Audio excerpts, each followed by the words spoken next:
Hi everyone, this is Angela Stockman, and I am an independent education consultant who has been working full time in this capacity since 2008. Over the last 20 years, I have learned a lot about how to build a sustainable consultancy, especially through troubling times. And this is still my greatest learning experience and journey. I don't think that it's ever going to end. But I wanted to be able to share a few ideas with those of you who may be getting started or confronting some challenges in your own consultancy for the very first time. I am confronting new ones myself right now. And so it's been really rewarding to meet people who are willing to have these conversations and brainstorm solutions and kind of hold me accountable for making good on the commitments and promises I'm making to myself. Because the fact is that building an independent consultancy is really challenging and it can be really scary sometimes too. These were some of the dilemmas that I initially faced. They've changed over the years, and I'm going to speak to that as well. But I really became an independent consultant because I had the opportunity to begin coaching in local school districts and systems, and the work that I was doing was so much more impactful than when I was a staff developer. As a staff developer who worked for a local state-sponsored organization, I was serving 26 school districts. And my ability to be in any of those systems long enough to really make an impact, it wasn't great. I was able to do that sometimes, but for the most part, and especially because of how calendaring worked on our really small team, sometimes I would begin work in one place only to have a different member of my team asked to pick it up because my schedule would be booked in a way that was less than ideal. And those forces were kind of beyond my control. So I became an independent consultant rather unexpectedly. I left that role as a staff developer for an organization to start a writing studio and go back to grad school. And then the market crashed in 2008 at the same time that a superintendent that I really respected and adored invited me to become an instructional coach in their system. And so I headed into that role and I learned a lot. It was rewarding. I wouldn't trade it for anything, but I wasn't charging enough. And I was also overextending myself, and I didn't have great boundaries in place with some of the teachers and other administrators that I was working with. And that wasn't good for anyone. It wasn't terrible necessarily. Um, but I realized that knowing my stuff wasn't enough. I was really a great resource in terms of helping people design high quality curriculum. And I'm a good instructional coach. I'm a crackerjack with assessment design and especially problem solving around all of the schoolish things that get us in trouble when it comes to creating authentic and engaging learning experiences for kids. I'm great at that. I love to write. It's all this other stuff, right, that was causing a lot of different pain points in my consultancy work. Really common pitfalls. One client was dominating between 50 to 75% of my calendar. And in my early years, I was working for just two systems.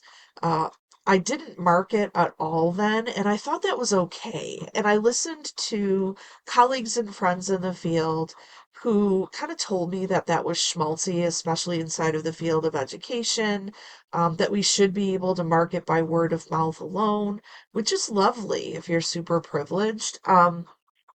Or if you're comfortable working with anyone and you're not really being discriminating around that.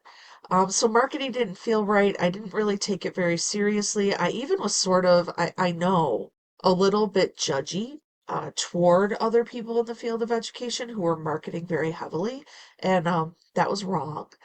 There are people that don't do the right thing there for sure. But I had a lot to learn back then about all of that. As a result, revenue was often feast or famine because sometimes districts and organizations don't pay you on time or in a timely way. And then this other thing started happening where there were other um, consultants being brought into some of the systems that I served who actually had far less experience than I did or expertise, but they knew how to market themselves really well online. And they were famous. And when they were brought into some of the systems I worked in, they were actually creating competing forces inside of the work. What they were saying and doing was really misaligned. And they also oftentimes were brought in as keynotes and they had no go. So they had brilliant ideas, super inspiring. Everybody would nod and clap. But then when they left, there was no tangible path to follow.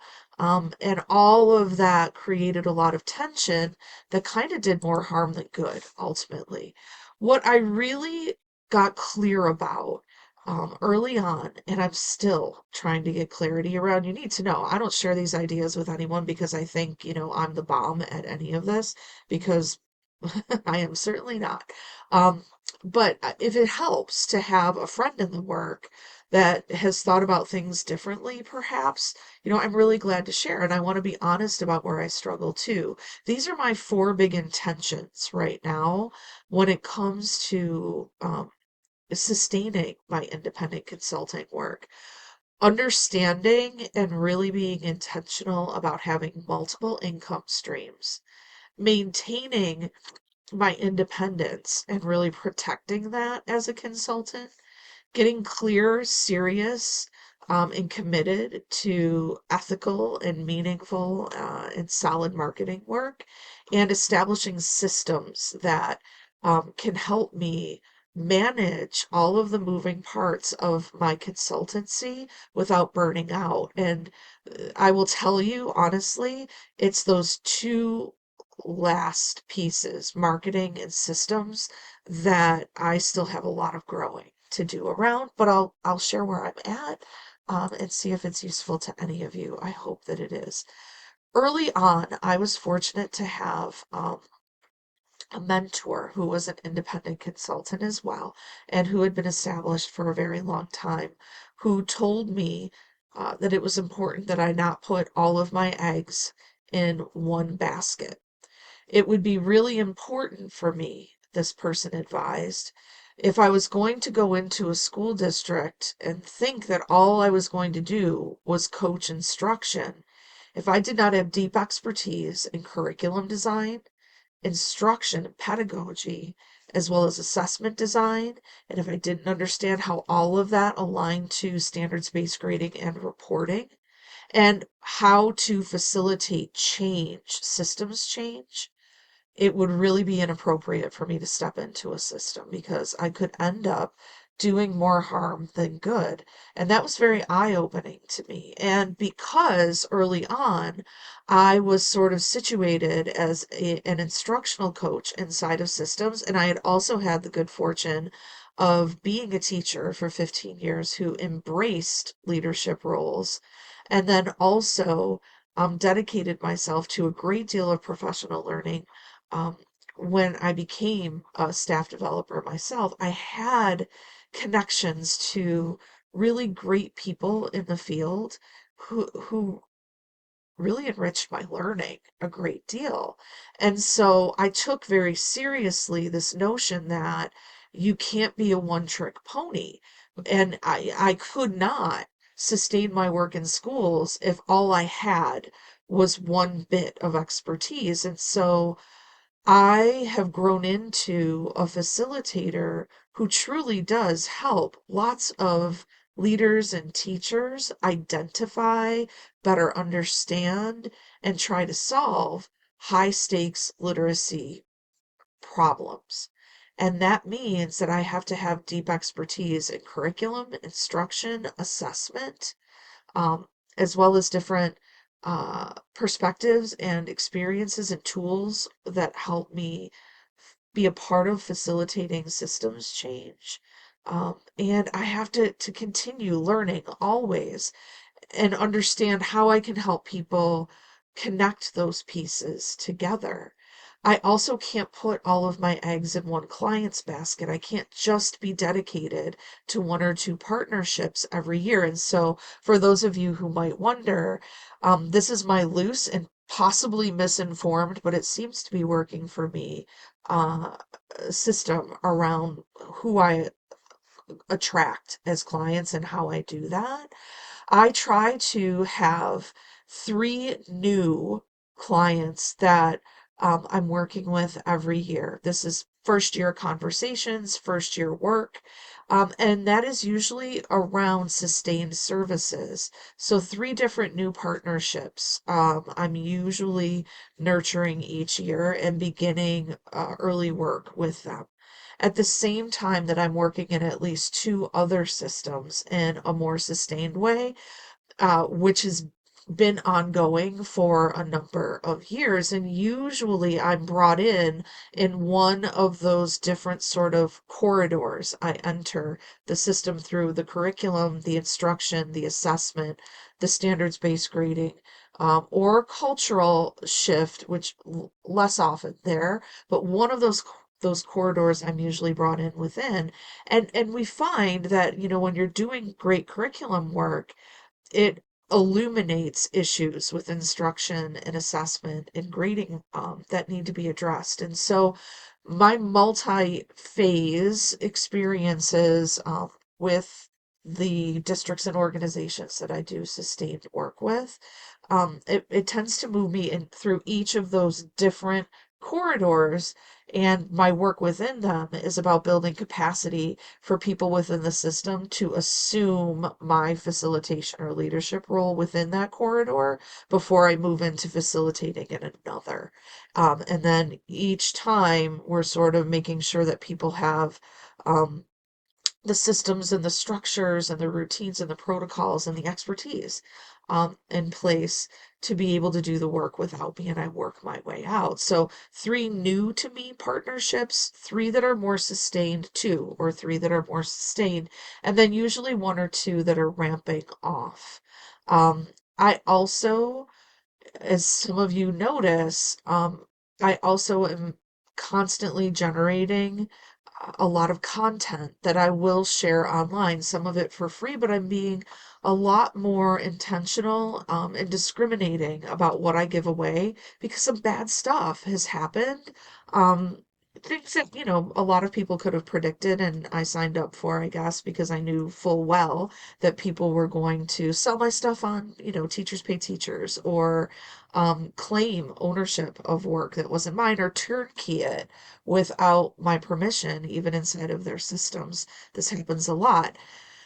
In addition to that, though, what I realize is that if you give too much away for free, it does tend to perpetuate this sort of entitlement that seems to be taking root inside of the field, where people who don't do the work do expect a lot of free labor. And particularly when it comes to consulting, there's this perspective that, all of us must be just rolling in dough and we have a lot to give away and we don't mind. And I don't think that that's true at all.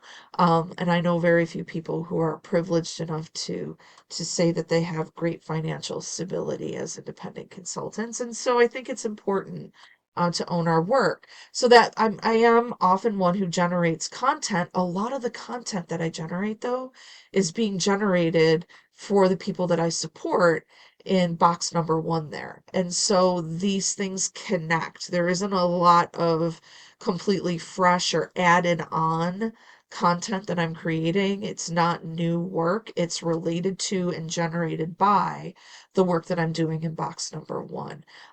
But it gives me the opportunity to begin creating some more passive income streams as well.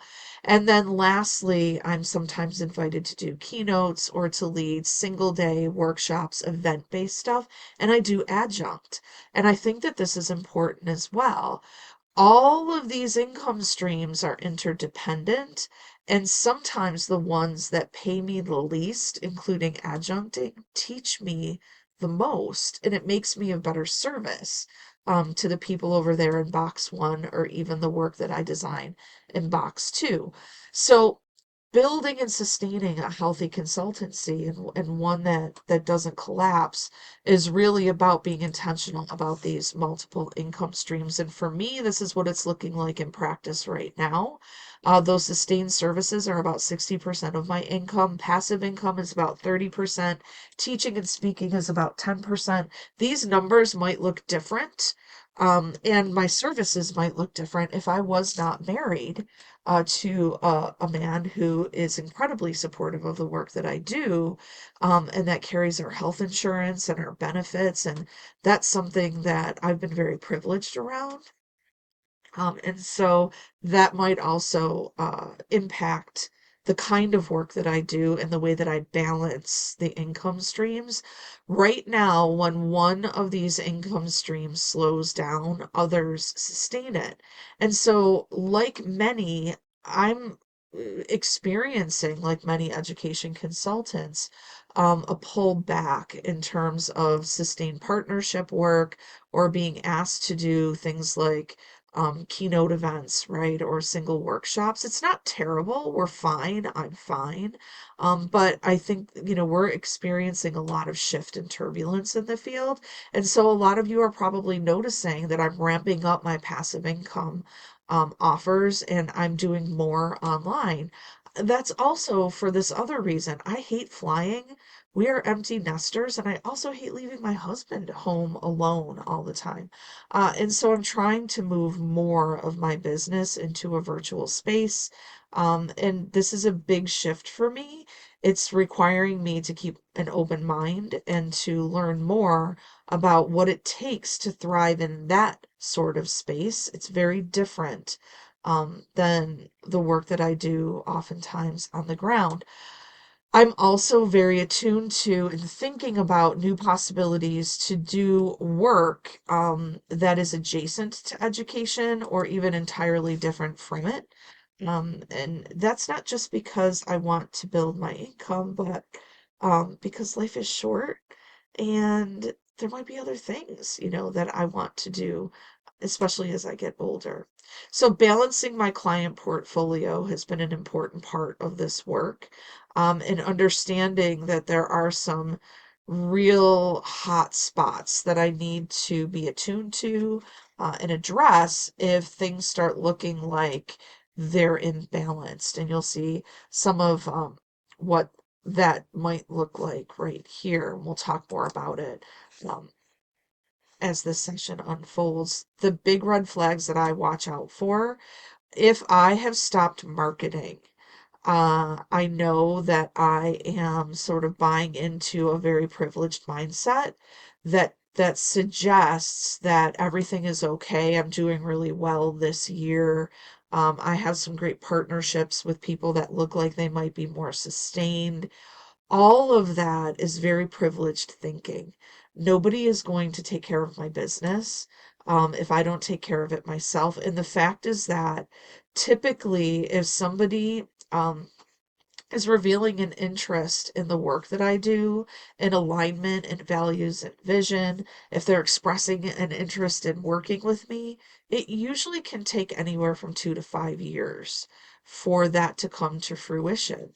And the other fact is that we have little tiny things like, the destruction of the Department of Education, global pandemics, all sorts of other unforeseen complications that make it impossible for me or anyone to really believe that the contracts that they have established might not collapse or fold. So marketing needs to be a consistent thing that I do.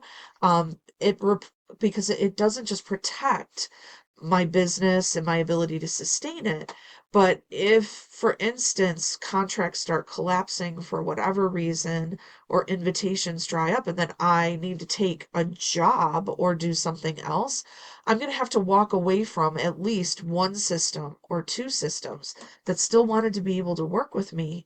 And I'm going to be releasing all of that responsibility to continue work that I was contracted to do inside of a system where I may not have finished building capacity with people to move forward. And that's going to hurt kids in communities.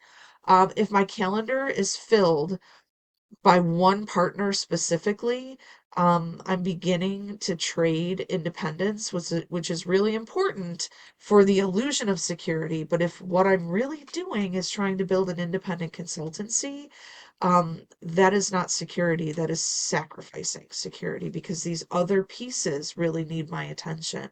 If I'm using their email address or working on site daily or almost daily, you can actually be reclassified as an employee, and I didn't know that until very recently. And it's hard to walk away from big projects that offer a lot of security, right? But I need to be aware of that, and that was new to me. If I also am finding that I say yes to everything and start positioning myself as a subordinate and sacrificing or suppressing my expertise, in order to protect relationships with people, because I'm there in a sustained way and I can't think of a way to set those boundaries or advocate for best practice because I don't want to compromise relationships. These are all sort of red flag indicators that I want to make sure I'm watching out for. Protecting my independence as a consultant is really everything, and I did not understand that until probably over the last 5 years or so, and I've been doing this since 2008. I'm often invited to assume a role that feels more like a full-time employee, and that can feel really good. And there's a lot of security around that, but you lose a lot, including if you've designed frameworks for systems, all of your intellectual property, sometimes your ability to work with other clients, control over your own schedule, having higher earning potential because if a district or a partner wants you on site daily, um, oftentimes, especially in the field of education, they can't afford to pay you what you're worth, and you're also not getting benefits. And then there are also tax deductions that you want to be really aware of as well. And so there's a lot that you get to keep as an independent consultant, when you take care to protect your independence. And one of those things is your intellectual property. I've had just a couple of experiences, and there was nothing nefarious going on. But because I've shared so much of my work widely online, and I continue to, but I'm a little bit more discreet and thoughtful about it now, I'm a big open source girl, and I would love the world to be a place where I can share everything openly and freely. And I'm very fortunate in that it has been very rare that anyone is intentionally use my work without permission, but it has happened, and in some cases, people have profited pretty dramatically off of that work. Um, it's important to protect your intellectual property. When my stuff goes floating out there, I have had other organizations pick it up and repurpose it, and my footnote is no longer on it. And then they're not citing me. And then I have once had someone reach out to suggest that I've stolen my own work because it appeared on a website of someone who's very famous. And it was suggested to me that the work that I had developed was not my own, because it looked like work they saw on this other person's website. And so that really gave me pause. Thinking about how to best protect your intellectual property is important. One of the best ways that you can do that, of course, is to use Creative Commons licensing, to copyright your work, to create systems that allow you to see who has access to it. To be very clear in stating in your contracts and in your proposals what people are allowed to use, where and when and how, and also blogging about it, having social media accounts, putting your frameworks out there, inside of systems where you have date stamping, right? And people can kind of trace the provenance of things back to specific posts or things that you've written about. So all of these things are really important, and adding contract language. Some of what you see here is new to me just this week.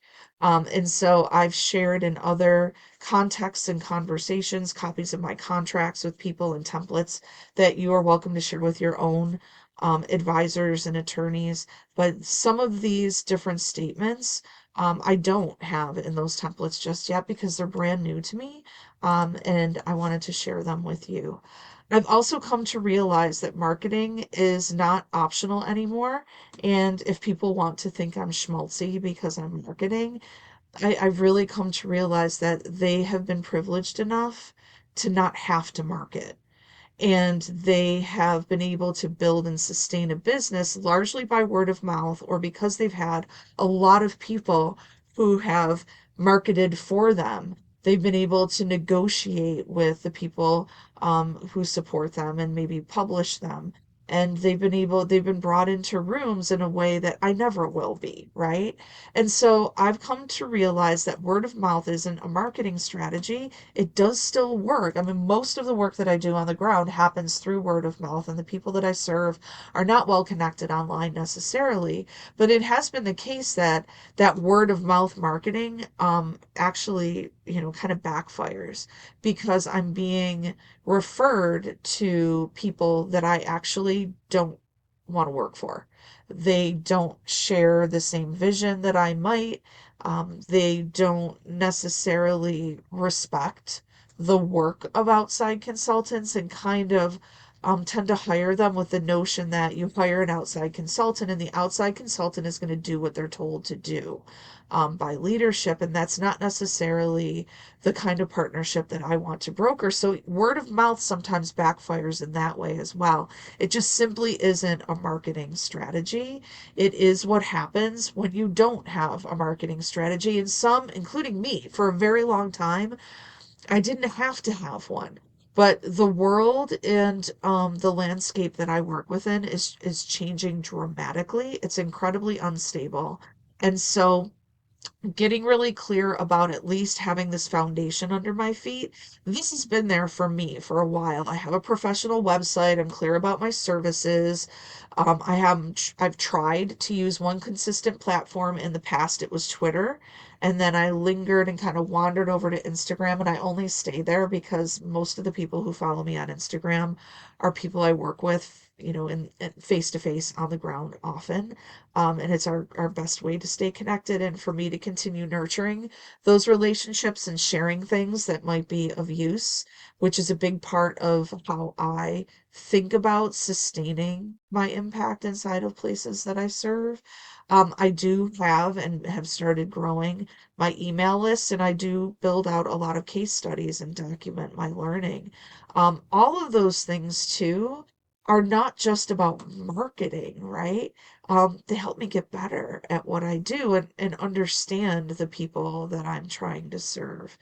Each year, I typically try to grow a little bit further into my marketing uh, expertise. It is something that I'm not good at. I don't feel comfortable about, right? But I know I have to be intentional about. And so I did start a newsletter a number of years ago, and I'm trying to be really consistent about posting on social media. I also tend to accept every invitation to be on podcasts, and I'm trying to get better with video. And there are other ways that you might try to grow your marketing efforts as well. It's important, though, that I find that if I try to do too much too fast, I end up sort of burning out and collapsing, and then I disappear for a while. You can't be everywhere because it'll just be poor work. I don't post just to post. I'm trying to pay more attention to analytics, and I'm trying to work in more calls to action at the end of my posts where I'm inviting people to, subscribe or consider purchasing one of my courses. That it feels really uncomfortable, and I absolutely hate doing it. Um, but I know that most people feel this way. And I know that if I'm very serious about maintaining a full-time consultancy, I need to take responsibility here. And so it's probably my biggest Achilles heel. I'm sure I'm not alone there. When it comes to really growing my work, though, these are the things that have really mattered most. Just having authentic relationships with people so that they can get to know me. And determine whether or not I might be of good use to them, honestly.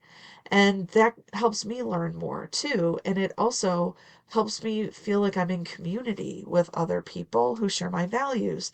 This has been hugely important because this is really isolating work. And also, I've been one who has been reluctant to sort of show up at sessions where other people who do what I do are doing it. I never want people to feel like I'm showing up to learn from them and then I'm going to turnkey it in my own for profit work. So I tend to be pretty introverted and I don't necessarily impose myself in communities or circles. I wait till I'm invited. And so that can be really lonely, and nurturing relationships with other people. It's not just about the marketing, it's about the meaning and the relationships that we build. I love brokering strategic partnerships with other consultants who do what I do or work that's close to it. That's another way to not only extend reach but build community. And I think it's clarifying for the people who pay attention to what we do when they see people partnering together. It's clarifying for them around what matters and to us and to them and how it's valuable and how our work connects. I'm trying to pay attention to SEO. I'm trying to do a lot with social proof, and I'm discriminating around the amount of labor that I'm willing to do for free, but it does often provide a good opportunity to grow a client base or an email list or a network. And I'm more explicit about asking people to refer me now, and I think that that's important. A lot of this comes down to building systems and not just hustling all the time, understanding how I sell something and whether I like it or not. I have a business and I'm selling things. I'm selling services, I'm selling content. I sell. And if I'm not going to be a grown up, right, and take responsibility for the fact that that's what I've chosen to do is to be an independent consultant who owns a business and sell things, it can be really irresponsible. I need to know my what I'm selling, where to who, where leads are coming from, and how to take care of people well and nurture those leads. I also need to know my conversion rate so I'm not burning a ton of energy and time on efforts that are not going to um, protect my business and help me get where I want to go. That doesn't mean that I give up everything for sales. Some of you see how hard I work on Instagram, and the fact is that very little of what I do and money that I make or profit in my business comes from Instagram. I'm on Instagram because I love the people that I'm connected to there, and I want to be of good use to my community. So also establishing templates for things like proposals and contracts, everything that you can do that can be automated or templated just to make your life easier, maintaining a content calendar, and batch marketing or batch creating some of the things that you're going to use for online marketing, creating standard packages for services where you can, um, and then maintaining financial dashboards that help you really look at profit and revenue, expenses, your margins, being able to automate as much of your scheduling and payment processing and email sequences and invoices. All of these things are really important. They're also not my greatest strength, I'll be honest. And so I constantly feel like I'm chasing my tail, especially when it comes to the things that you see on the right side of this particular slide deck. And I'm getting better at it. And I am very responsible and committed, right, and honest about needing to get better at it and doing my very best, but I'm certainly not an expert here. So these are some things that you might want to think about doing over the next month or so in order to respond to the ideas that I'm sharing here. Audit your current state and find out what percent of revenue each of your clients represents. Identify your own red flags. Review your contracts and check your clauses, especially around intellectual property. Um, Consider adding a new revenue stream, a digital product, maybe adding speaking or a different service line. I did that this year with this particular course, the Intentional Facilitator, which is a cohort based online learning experience. And some of you have been or are a part of it. I added that because I saw a need in the field. Not only were friends of mine really asking for this sort of support, but I'm noticing a great sort of wave of other people joining the independent consultant cadre who I have deep concerns about. And so I wanted to offer a definition of what quality looks like because it's not out there as well as I think it could be. I also want transparency around the work that I'm doing, and I want to be of good use to people who do it. One of the things that I get my back up a little bit about is that I think people, it's open season on consultants sometimes, and there are a lot of judgments that are passed. Um, and this is a profession, and it's one that people sacrifice a lot to be able to try to embrace and build and sustain. And so I added this other service line because it aligns with my values and my vision and the difference that I want to make. And it makes me feel like I can be of use, even though I'm not perfect at it, right? Um, there are pieces of this that I have been honing for a very long time. There are pieces of this that I didn't even have an awareness of how to approach until recently. So I hope that in sharing this benefits all of you. Know that if you ever want to chat about it more, I'm absolutely glad to. I do coach some people in a more formal fashion if that's something that you're interested in. One-on-one coaching, I'm happy to talk about that with you. There's a lot more that I could share. And I'll think about folding some of this into revisions of the Intentional Facilitator course, or maybe the playbook that I created, or for sure, I'm going to start substacking around all of these other conversations I'd like to have with you. This is a flyover. It's going longer than I wanted it to, but I hope it was of use. Please reach out to me at stockmanangela@gmail.com if I can tell you more, and you'll find me online on LinkedIn and Instagram and Pinterest at Angela Stockman. Thanks for hanging out with me, everybody. Have a good day.